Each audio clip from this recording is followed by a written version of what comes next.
following is a Comfortably Zoned Radio Network production.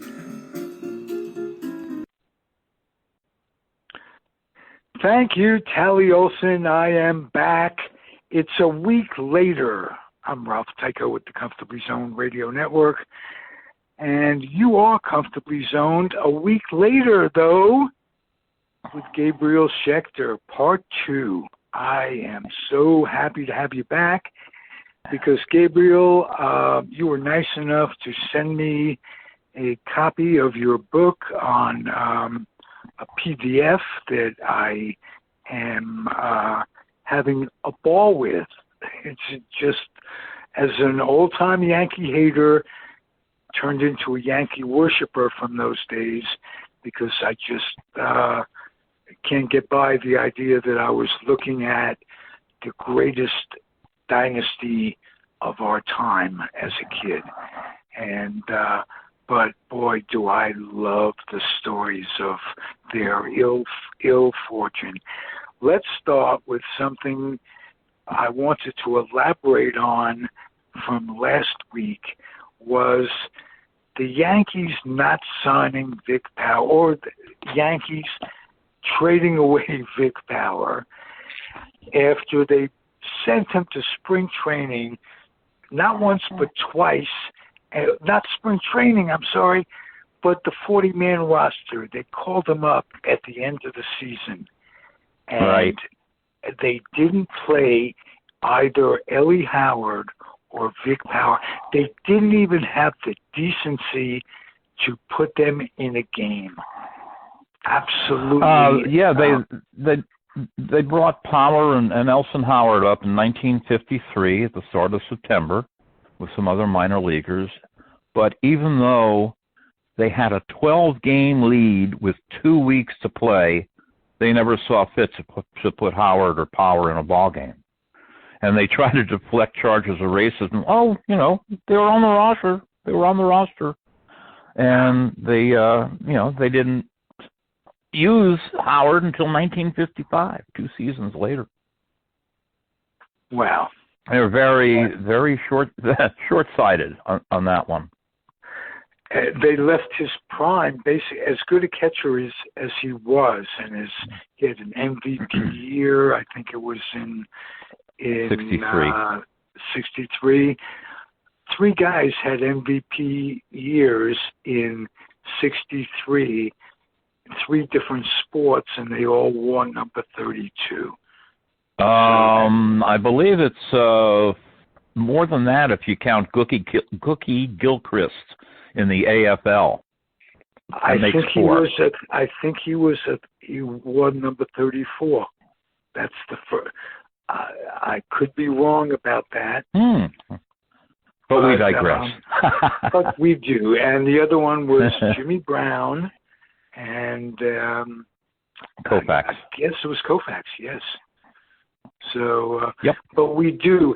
And like I started to say with Howard, as he was blocked first by his race, and then when they did bring him up, Yogi was still pretty much in his prime.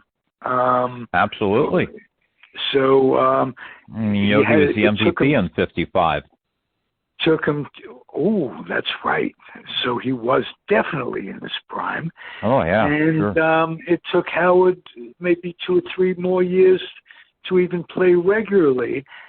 Thing that comes to mind, I remember every Yankee depth chart and every Yankee spring training game, and who they were going to bring up and who they were going to keep and who won the watch for the best spring training performance. Oh, yeah. And remember that? John Gabler was one of them who won It was named after an old sports writer, wasn't it? Bill Slocum or somebody? I don't know, but it was an honorary thing in spring training with the Yankees. They spring training rookie of the month, yeah. Right, or something like that. Most best impression. So I knew, and they were playing Howard at different positions. Little Left bit in the field. outfield, first base, Right. for a while, right field every now and again. In 61, for instance, with that great Yankee team where 3 catches hit over 20 home runs. Yeah, Johnny Blanchard also. Right. Right. And I think you must remember that year.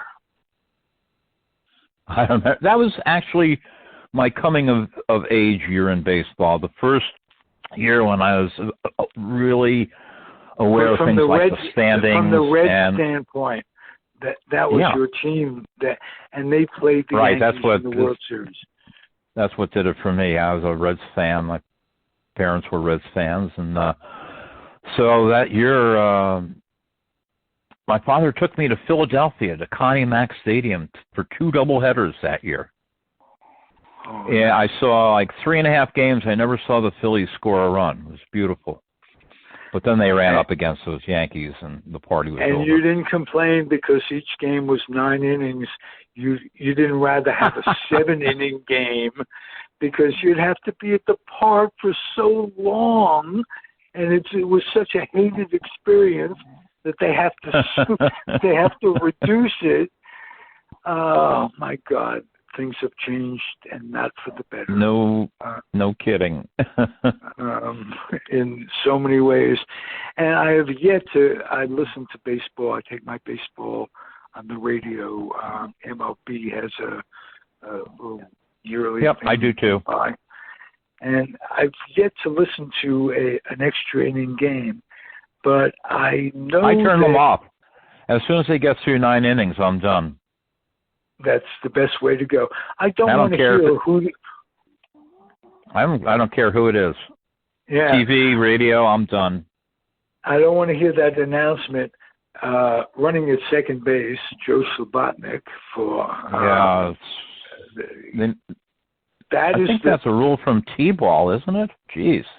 You think they're dealing with 10-year-olds? And how is it going to fit into the official record book, which I always worshipped as a kid? I revered. Yeah, well, this is really a lot like Major League Baseball was in the 1870s. Some teams not finishing their schedules, playing different numbers of games, no balance, teams falling by the wayside. Very haphazard. And that's, I think, what we're looking at. I can't believe that's for the better either. Probably I think not. the Cardinals, to make up their whole schedule, I think they'll wind up playing some 5-inning triple headers. What do you think, Ralph? Yes, 3 games. 15 Why innings. play the game? 15 innings for the price of 14. It's perfect. Just have a home run derby. Why play the game? Well, that was another idea I had. But let's talk about my book. Please. What would you like to know? I would like to know what motivated you to write a book about the Yankees when you really weren't a fan at all. Well, I've been a lifelong Yankees hater. And when I worked at the Hall of Fame, I worked as a researcher in the library from 2002 to 2010. I got to look more closely at the history. That area is Yankees country. Yankees, Yankees, Yankees.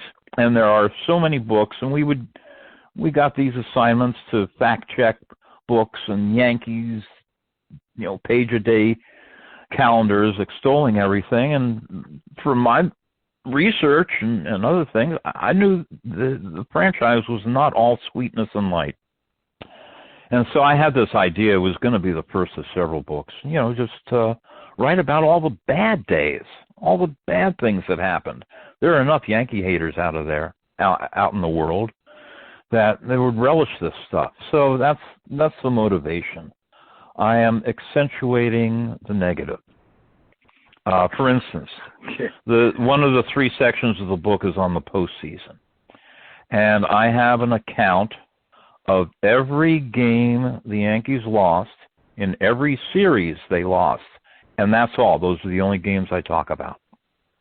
I didn't even mention Bill Bevins losing the no-hitter in the bottom of the ninth in 1947 because they won that series, so that doesn't count.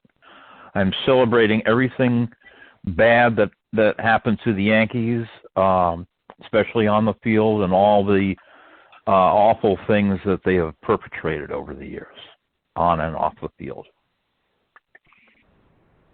I'm trying to counter the wave of this Yankees-centric universe that exists certainly back in that part of the country. Right. Now, is there any alternative with Boston being so close in proximity up there? Do you have a contingency of folks that balance the table a little bit? Well, the Red Sox fans are interesting. Since they won at least their first two titles, there was a charge that they were getting as jaded and as the Yankees fans, because all of a sudden they expected nothing less than to do it again.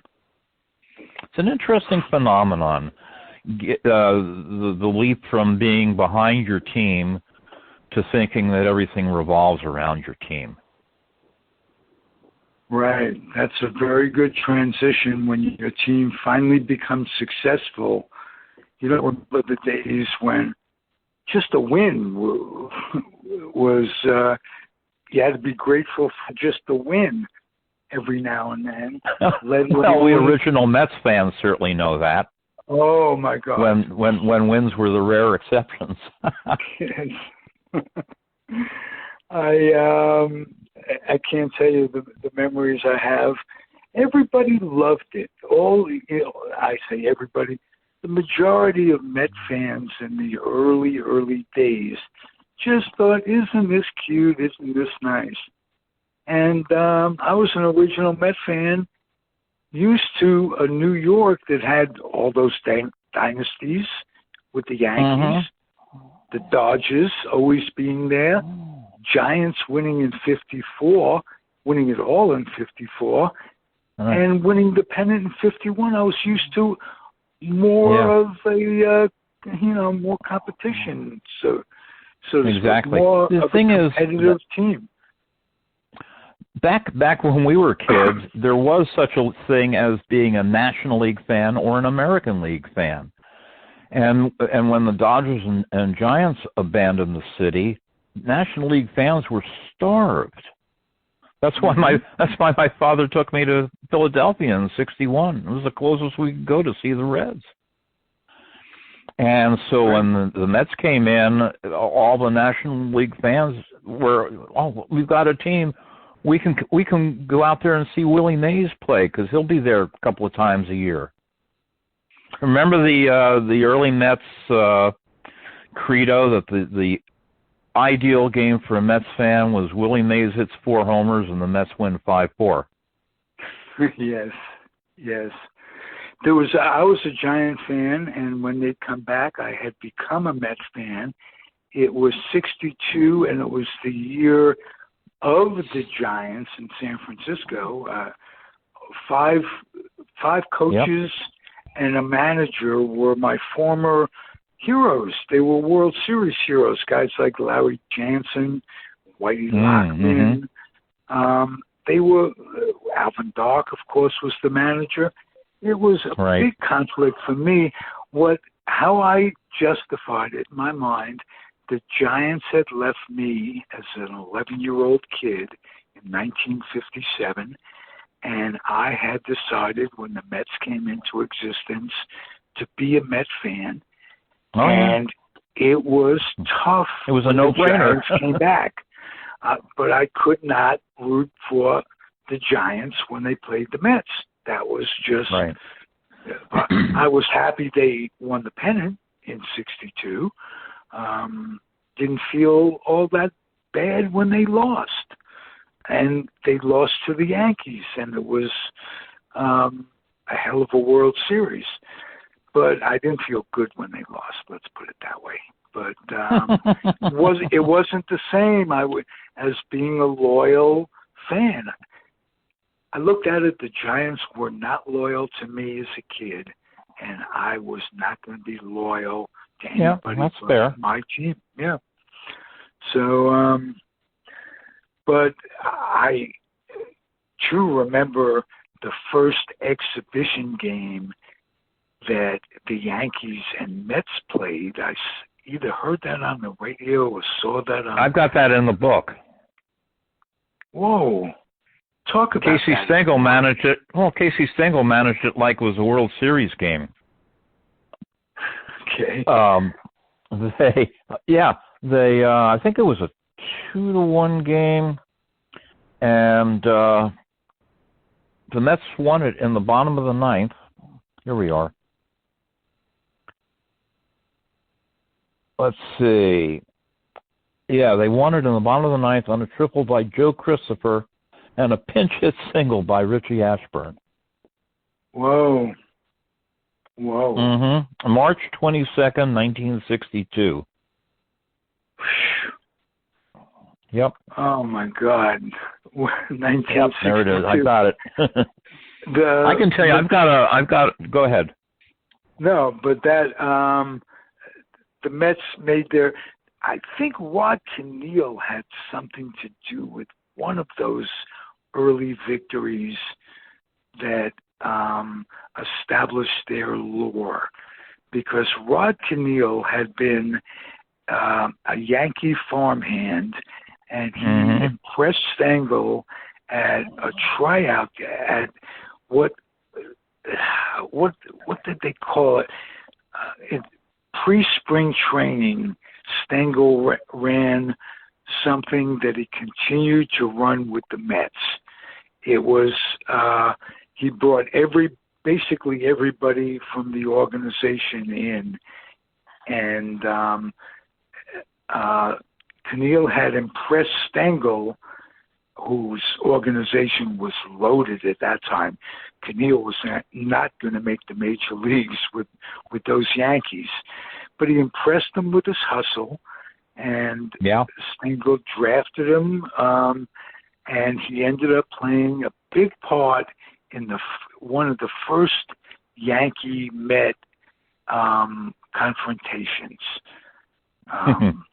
That's in the back of my mind somewhere. But very interesting. Richie Ashburn off the bench and Joe Christopher playing right field in 1964, the first day the Mets had their new stadium. I played hooky from high school to go see that game. And good for you. If you laughed at that, let me tell you a quick story. 9 of our high school friends sat in stands that day. We all played hooky. Now, the only person, because he was such a lousy student who wouldn't have gotten permission to play hooky from his mother, was me. And I'm at the game, and my mother goes out shopping, and she runs into Marty Rose, his father. Marty Rose is now a podcaster on my network, my friend since the 2nd grade. Okay. And his father works for AP and works swing shift and is home during the day, and he's out shopping, and they run into each other. And he says, does Jack Rose to Vivian, kids have a nice day for a game. My mother says, what? Says, oh, yeah, they went to the game, the opening of Shea Stadium. Don't they have school? It's opening day. What the hell? Says Jack. My mother was so furious when I came home. Not the fact, she says, well, how was school? And I go, oh, just fine. That's what made her furious, is that I didn't have to go into the game. Corporal punishment, abuse. I'm 16, 17 years old, but she was pissed. I'll tell you that. Funny. Interesting. So you were at the first game. Go ahead. No, I was just going to say, if memory serves, Joe Christopher played right field in that game. Mm-hmm. And interesting that you were at the first game at Shea, and I went to the last game at Shea. Oh, wow. In 2008. That was a tough loss. They needed to win to have a shot at the postseason, and Scott Schoenweiss came in a tie game and gave up back-to-back home runs, and that was it. But that was the game with the Endy Chavez catch. So that was quite a day. What a beautiful kick that was. I remember that was against St. Louis. Oh, man. That was a heartbreaking loss, yes. Yeah, it was a tough one. Didn't put two and two together that was the last in Shea, making it even more sad. What do you remember about four of us had come down from Cooperstown for the game, and we wanted to stay for that big ceremony they had afterwards. But 20 minutes after they started doing the preparations for it, it didn't look like it was going to happen soon. We just had to head home. So, I mean, we had all taped it on TV and watched it later, but it would have been nice to celebrate a win. It was all just such a bummer after losing. Let's just get out of here. How long a drive is it from downtown New York to Cooperstown? About 3.5 hours. Oh, wow. Yeah, that's a trek. A little over 200 miles. Just comes that straight down the thruway, across the Tappan Zee Bridge. Right. I have a question that's been on my mind to ask you the next time you're on. Would you give me sounds like the opportunity. It sounds like the time. Could you give me some details on the Frank Robinson trade and how that could have come to be from the standpoint of being a Cincinnati rooter, sympathizer, anything you want to know? But that was a traumatic day in my youth, I have to say. Yeah. I used to listen to, excuse me, I could catch 11 different franchises on my radio at night. And I listened to the Reds games almost, all the time. So I was a huge, active Reds fan. And Frank Robinson and Veda Pinson had been the leaders of that team for 6, 7, 8 years. Robinson was fantastic. He had a reputation as a hard-nosed, unfriendly guy. He had gotten some notoriety for carrying a legal but concealed weapon. And I think he was not all that popular, certainly with the Cincinnati management, because he was 30 years old when they traded him. They called him an old 30, whatever that is. And, since he was still going a decade later, and maybe he was a young 40 instead. He was they unloaded him and regretted it. He was not. Didn't have an old body. He was fast. He was. In the hierarchy, I don't know if you agree with this. If we say Mays was the best player we saw from that time, and Aaron maybe a hair below, it's only another hair below that to Frank Robinson and Roberto Clemente. No question. Absolutely.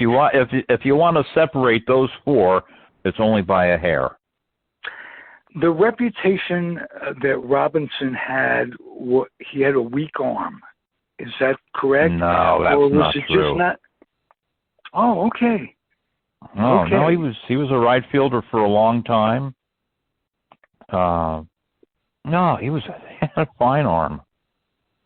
See, he I always was just, and thought he was a leader. between... He was a clubhouse leader, which he certainly proved in Baltimore. With the Kangaroo Court, remember that? He was, yeah. I mean, he certainly, through the rest of his career, he proved what a leader and a solid man he was. So for the Reds to get rid of him, serious injury too. I think he was beamed, and his vision was never the same. He had double vision for the rest of his career. After a certain point, yeah, I was later. Yeah, that's happened to a few guys. Joe Medwick was beamed and was never the same. It's happened to more than a few. But that trade was a disaster for the Reds because Milt Pappas was the big guy in the trade, and he bombed out. He was gone 2 years later, and Jack Balchin and Dick Simpson, they never went anywhere with the Reds. And so it was a bad deal all around. When I played rotisserie league baseball, that trade stood in my mind for all those years that I played. I would, trading players, I would never trade a pitcher for, or a hitter. An everyday player. To get a pitcher, right. An everyday player to get a pitcher. So much uncertainty. The San Francisco Giants did the same thing. They traded Orlando Cepeda for Ray Sadecki. Absolutely. And just as big a disaster. And ironically, it was the same Ray Sadecki that in 1973 helped the Mets to a pennant. He was very solid as a swingman, started a few games out of the bullpen. And he had failed as an ace. He was, but yeah, he was a big help that year. Absolutely. Yeah. Have you noticed that there are a number of players who are having trouble playing in New York because of the brutal cardboard cutouts that are tormenting these players? Some players can play in New York and some can't. Some can't even pretend to play in New York. And you must have loved writing about Ed Whitson. Oh my gosh, he was an absolute disaster. Right. And he was so hated by the fans at Yankee Stadium, and understandably, I think his ERA there was something like 8. That after his first start one year, Lou Piniella, the manager, declared, well, he won't be pitching at home anymore. We'll just use him on the road. So that was so pitiful. Yeah, Ralph, I've got a great story to share with you.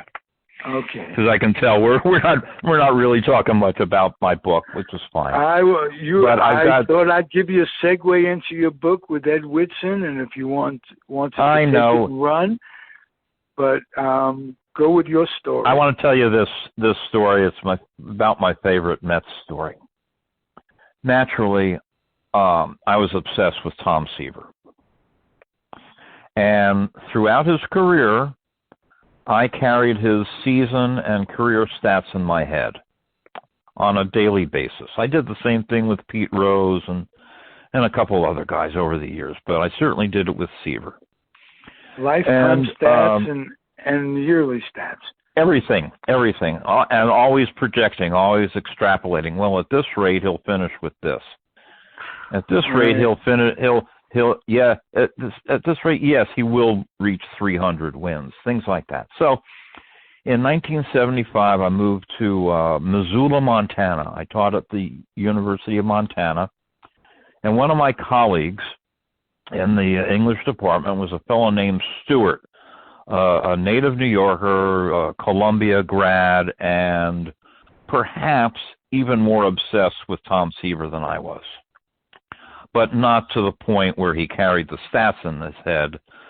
So every time Seaver pitched, Stewart would ask me for Seaver's ERA, not just for the season, but he gave up 4 runs last night. Did that raise his ERA by .01 for his career? I mean, that's how obsessed he was.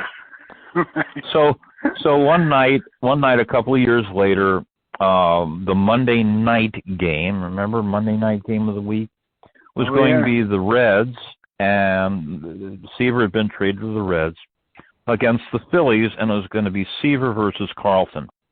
So I invited Stewart and his wife over for dinner, made them a real good dinner. We enjoyed it thoroughly. We finished a sumptuous meal like 10 minutes before the game started, settled down to watch, and Seaver gave up 6 runs in the first inning. Rally was capped by Carlton's 2-run single, and as after Carlton's single, Stewart excused himself, went to the bathroom, threw up his dinner, came out and said, "Sorry, we're going to have to leave."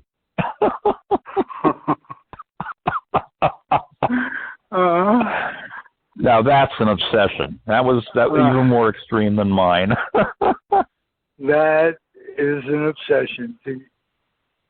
That wow.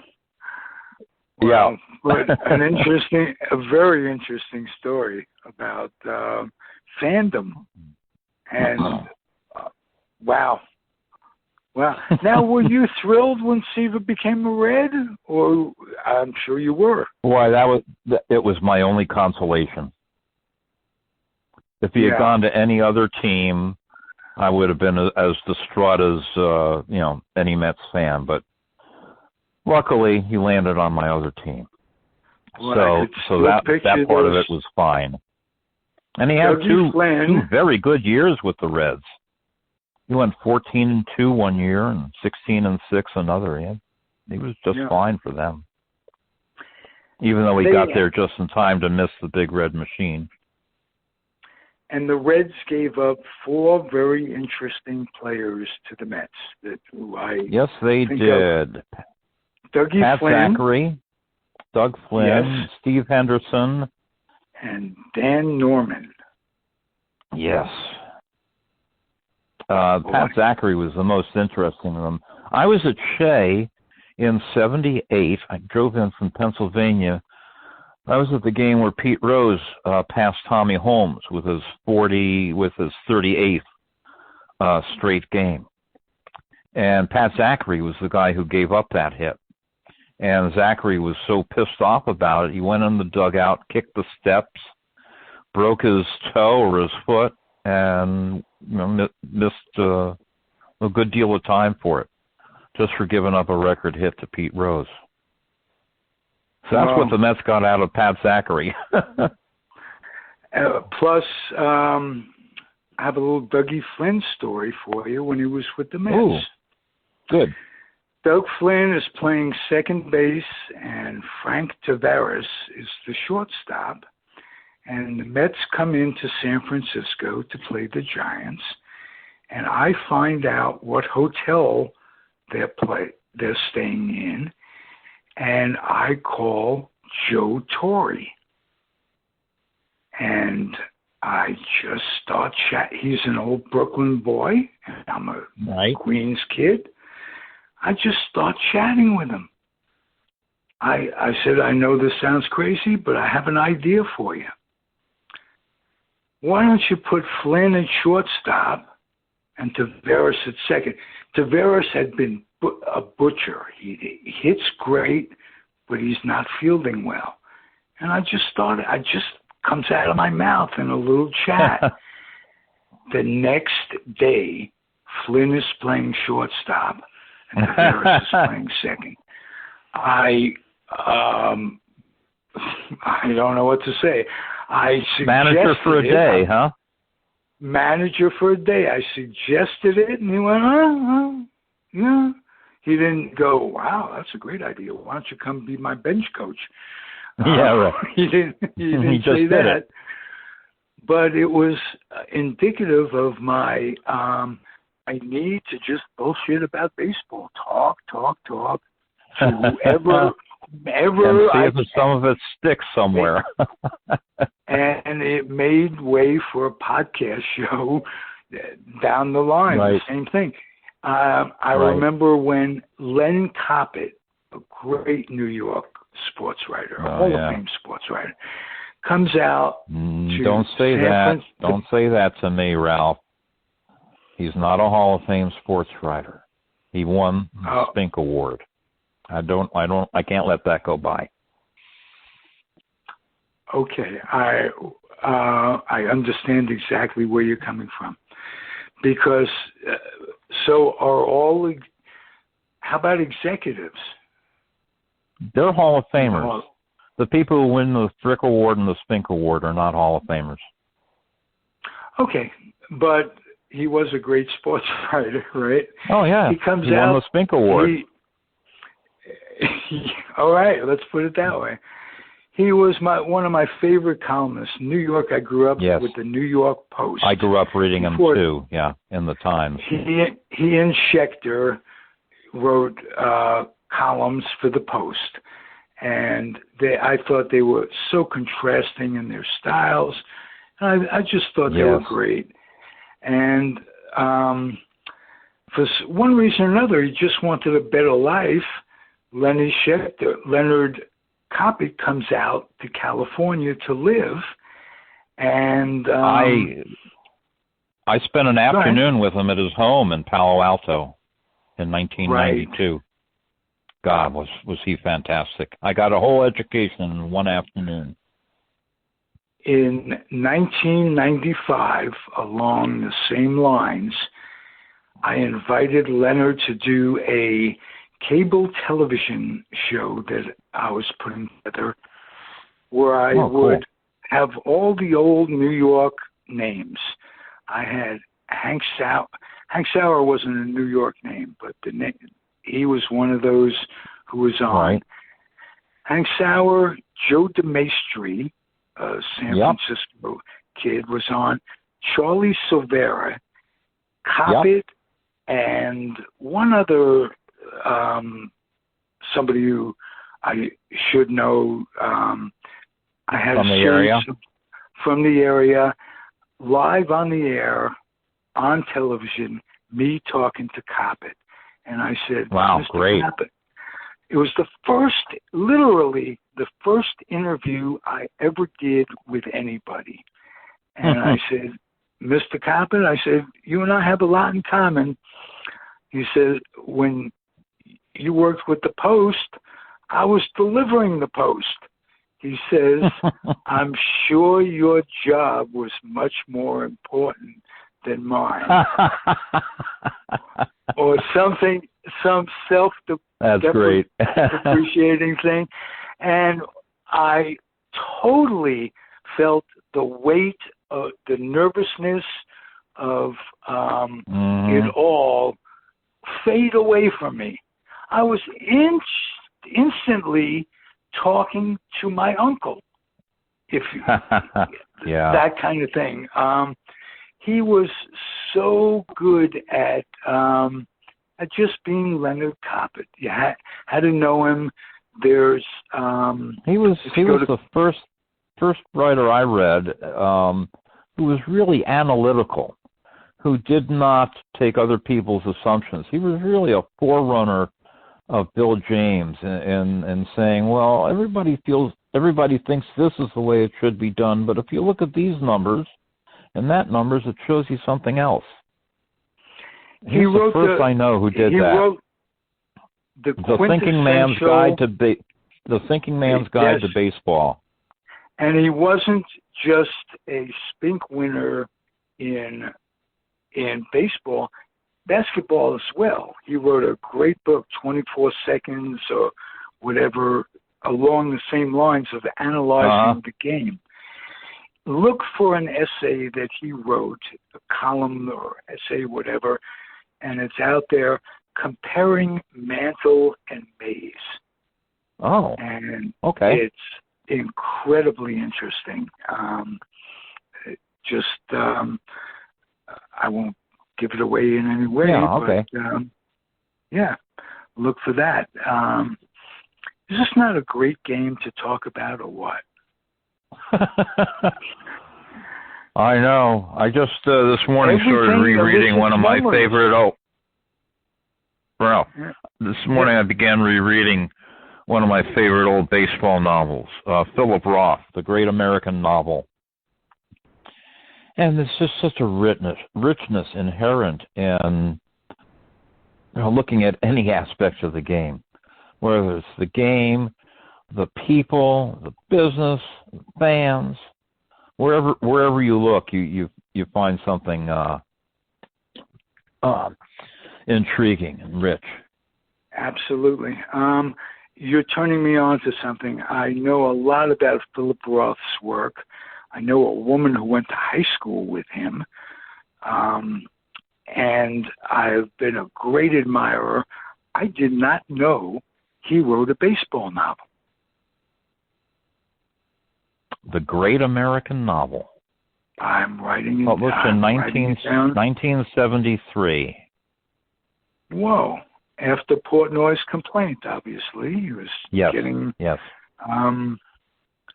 Wow. I will look for that. Oh, read it. Yeah, you'll like it. And it's thank you, sir. Rich history. Yeah. We learn from each other, and it's amazing that anyone can learn from me. Miracle of miracles, huh? Right, Miracle on 34th Street. I remember that.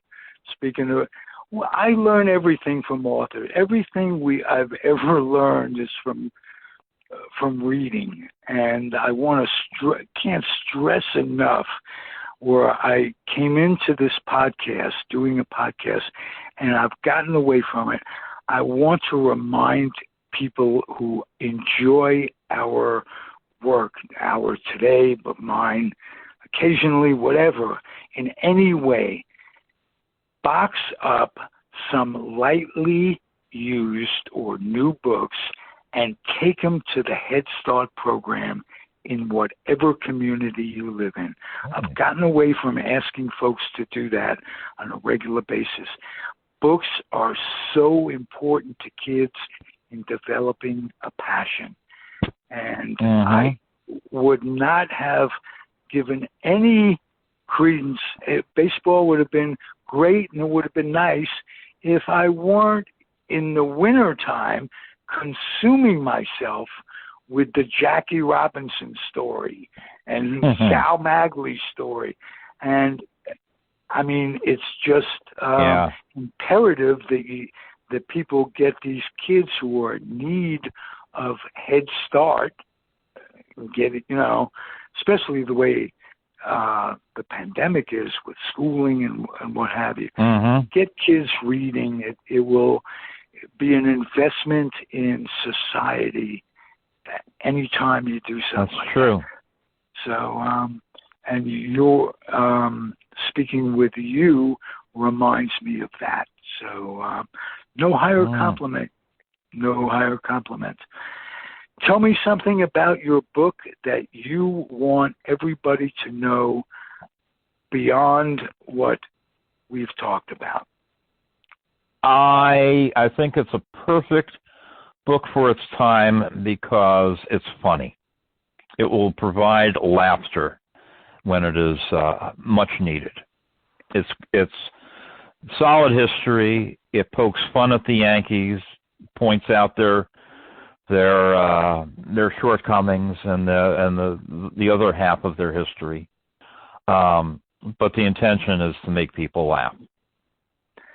Is it available now? If not, when and how can they get it? It's available at Amazon.com or from the publisher Summer Game Books. Okay. Hardcover or Kindle. Gabriel, if somebody was bold enough to ask for your autograph on a book, is that possible? I think so. Okay. Nobody's asked. Actually, one of my friends here in Salem, Oregon, has asked, but I haven't had any total strangers ask. Well, but I'm sure something can be done. Now you'll have somebody strange ask. I just I'm had asking. somebody strange ask. That's what I mean. I'm asking. And God knows I'm strange, Gabriel. In a way where it's not going to scare you to leave your kids with me, but I'm strange. I'm a little warped, I have to tell you. Well, that's all right. Yeah, I live with it every day, and I try to medicate to make up for it in an herbal manner. I like your chances. Let me tell you and the audience about a book that I am writing. It's called Mary Jane is my lover, and baseball is my mistress. And I got Mark Littell to write a foreword for it. It's as told to George Grimm, who's a published hockey writer. And I'm very excited. I've started putting together stories and interviews that I combine my Topps baseball card experience, where I was the West Coast representative for Topps all those many years in the 80s and 90s, and my stories of meeting and signing players and coaches and what have you. And I combine that with interviews that I've done, such as the one with you, my friend, on Sim Baseball, on Dice Baseball, if you were, and what it's become. And I will be talking about that extensively, referring to an interview that you and I did way back on the subject. Exactly, I know. And we had fun with that, and we have anybody listening that hasn't, baseball fans that want to simulate seasons from the past. There are ways of doing that. There are ways of fantasizing dice baseball. Right. It's taken up a lot of my time. Like my book, A Labor of Love. Right.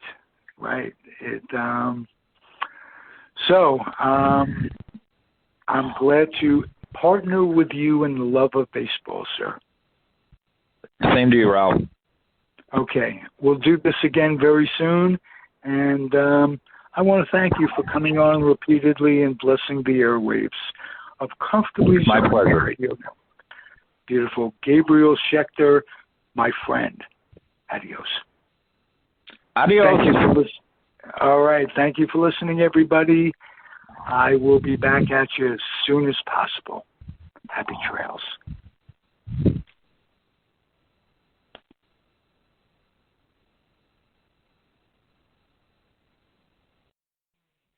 The proceeding has been a Comfortably Zoned network production. You are advised to keep your dreams wet, your humor dry, your children and grandchildren out of military recruiting offices and off the laps of clerics who wear dresses. Thank you for listening, everyone. Happy trails.